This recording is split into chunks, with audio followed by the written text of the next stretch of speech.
Hindi ako makasalita kung ibibig ko. Ayun guys, naglaga tayo ng mais. Bagong pitas. Mukbang na naman tayo itong mais.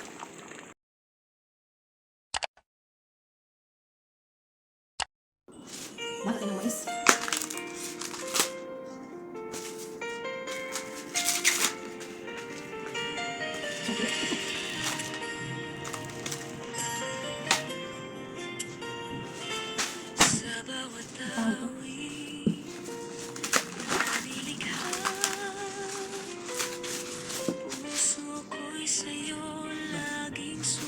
Tataalam ko sila palikot. Wala, papangit. Bawat salita may halong pag-ibig na di ko maitaglay. Kahit malayo ka man, Panggaan yung mais, hindi ko sa hangin ko'y dinadalangin na marinig mo rin. Love songs ni LSTV, damdamin kong to ay para sa'yo lagi. Bawat tugtugin, bawat linya ng awitin, puso ko'y nagmahal ng walang hangganin.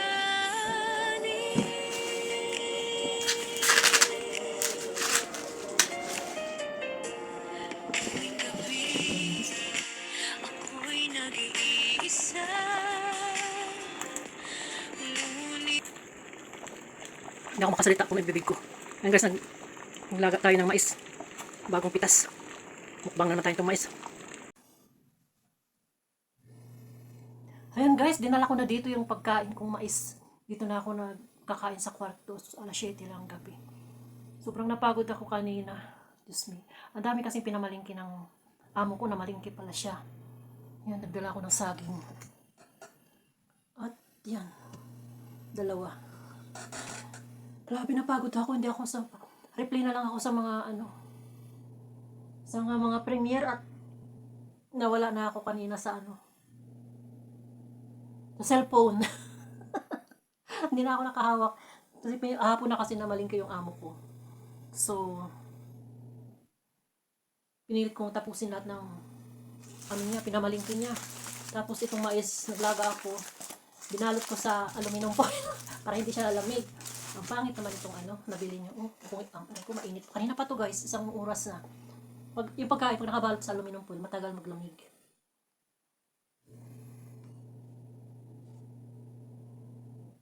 Hindi maganda yung niya, pero ito isa maganda yung nabili niya.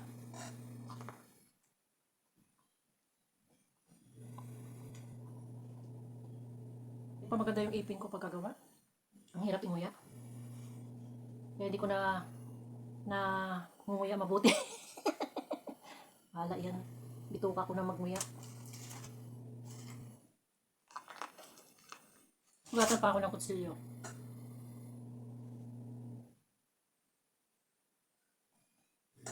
Tapos pag-akyat ko, nagtanggal ng kurtina pala. Tapos may yun, nasa washing machine.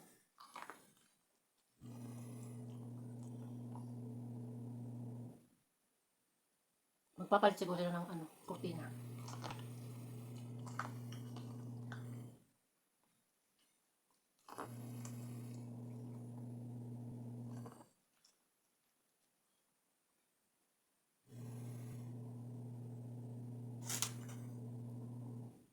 Kasi yung kurtina ito matagal na eh.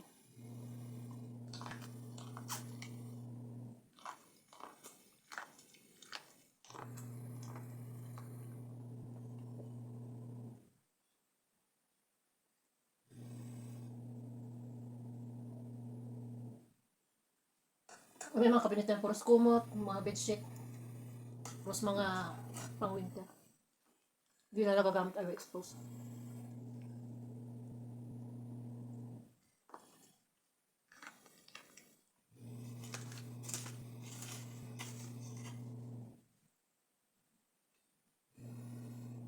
Yan tayo mais.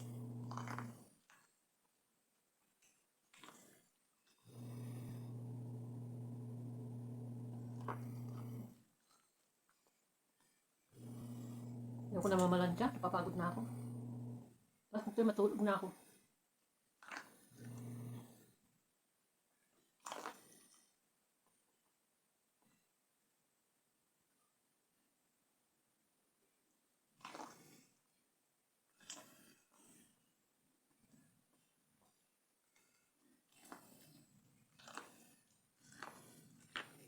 Mhm.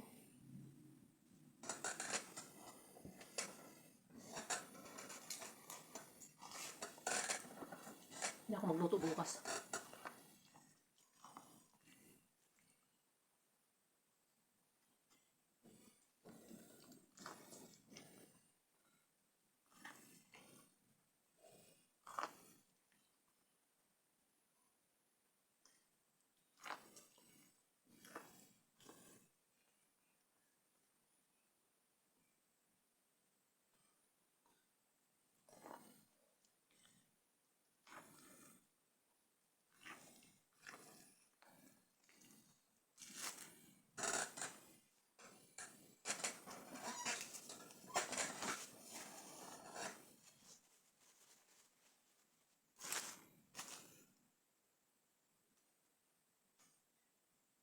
Dapat pala ininom ko yung sabaw, pinaglagaan. Nakalimutan ko. Bukas na lang.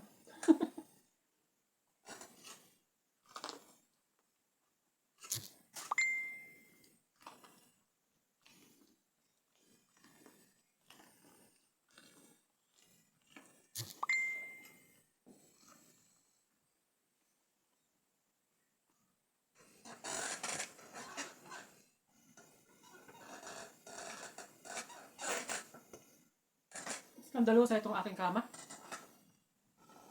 Maagikik. Tagal na kasi nito. Gusto nila palitan, ayoko.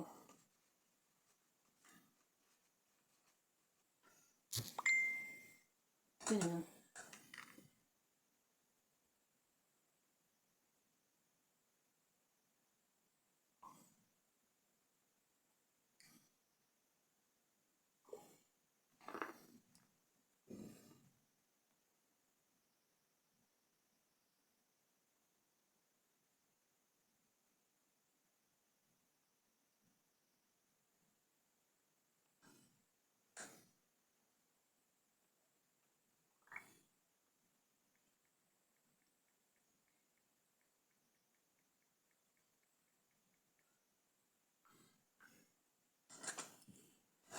May namatay kasi kami pinsan sa Antique. Nag-update sila sa akin.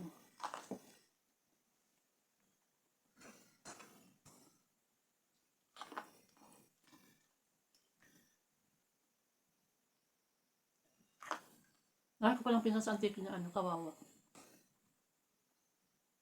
Kaya ako yayaman na matulungan ko sila. Pero naawa ko sa kanila, guys.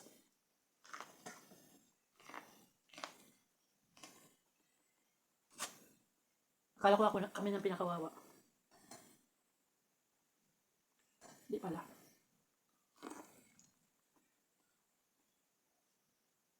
Nasa ako sa harap na bumaya.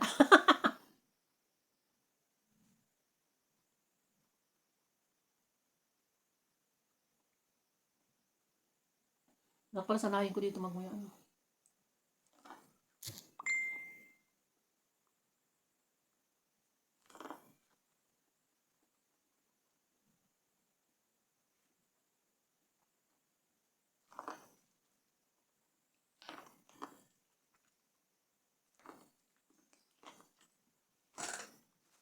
Sana lang. Kaya ako umubos niya 10 pirasong mais.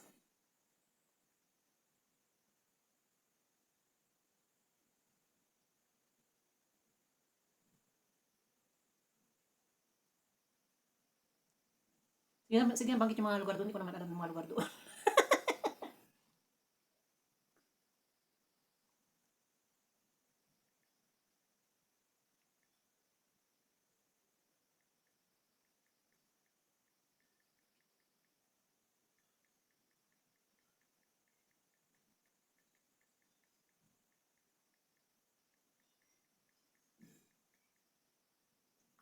Kalo kami lang nag-ano sa lupa. Ako lang sakim sa lupa, di pala. Mas nag-aagawan pala sila doon sa antike. Yung parte ng tatay ko doon, di na niya pinakialaman. Sabi niya, ibigay na lang yun sa kanila kay maliit. Ano lang yan, sa lupa natin dito sa Palawan. Wala yan sa lupa natin dito sa Palawan. Kaya binibigyan siya ng parte doon sa antike. Hindi na niya kinuha. Nakay pa yung kamag-anak ng tatay ko. Ngayon ko lang nakilala iba.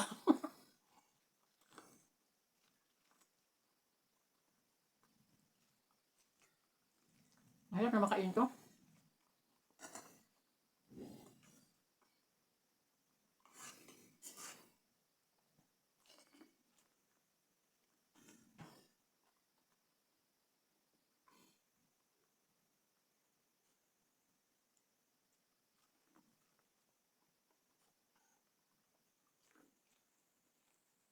May pinsan ako noon na sa Manila pa baguhan na ako. Kasi may pinsan akong taga-Antike. Galing akong Las Piñas kasi doon ako nakatira. Ngayon,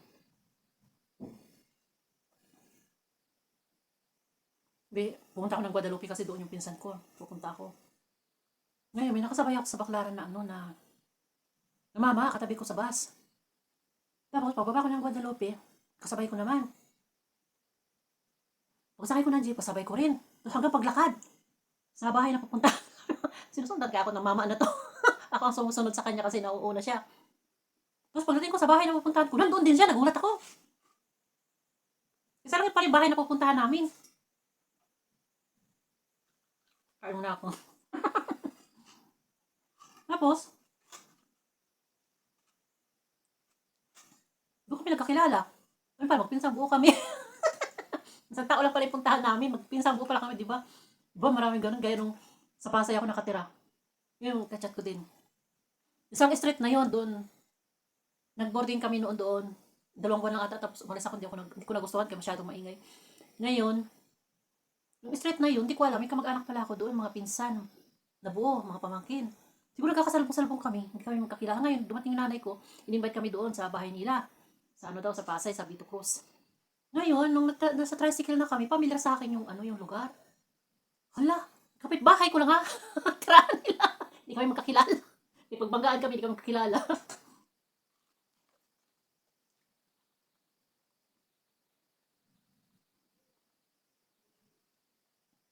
Kaya, pag hindi talaga kayo magkakilala, kahit magkamag-anak kayo,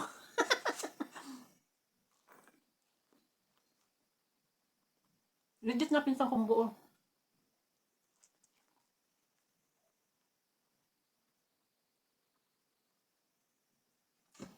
The first time namin pumunta sa kanila, mag-meet ng personal, mga pinsan. Wala eh, kapitbahay ko lang. Eh, kung dito man ako nakatira dati, nagbo-board pala.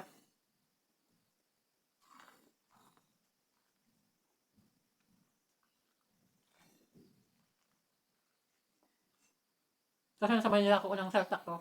Tapos Pinas, may tsahin kami doon. Ngayon, umuwi ako, nung bumalik ako, Guadalupe.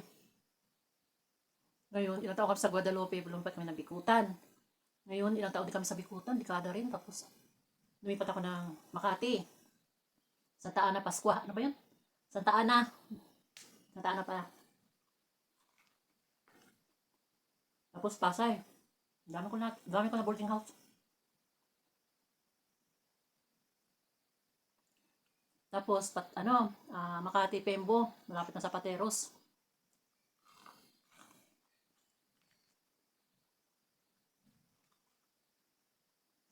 Pero nagsarili talaga ako ng boarding house. Sa Pasay at saka sa yung Santa Ana.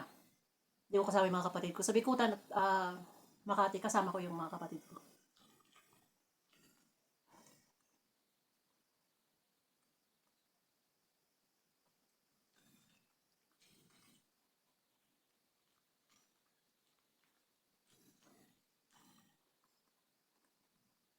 At 10 minutes na ata ako.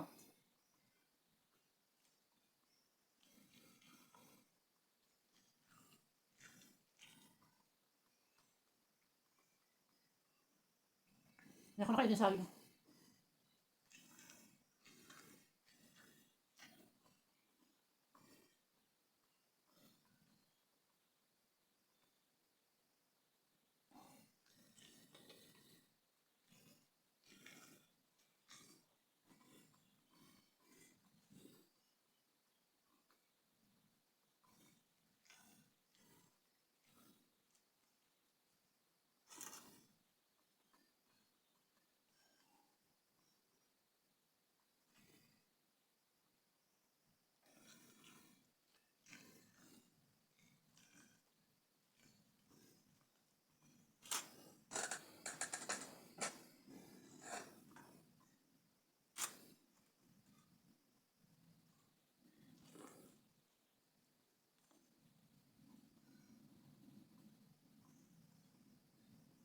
Hindi ako makahuya ng gusto kasi yung aking ipin, hindi ko pagamay.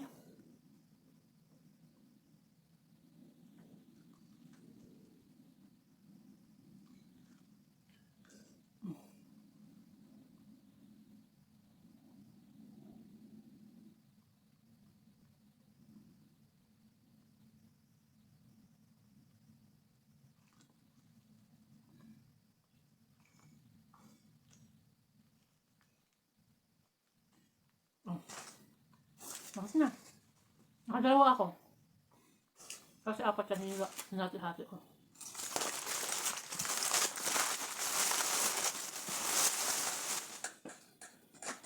Ayan, thank you for watching sa pagsama sa pagkain ko ng mais. Bye-bye, bye-bye, bye-bye.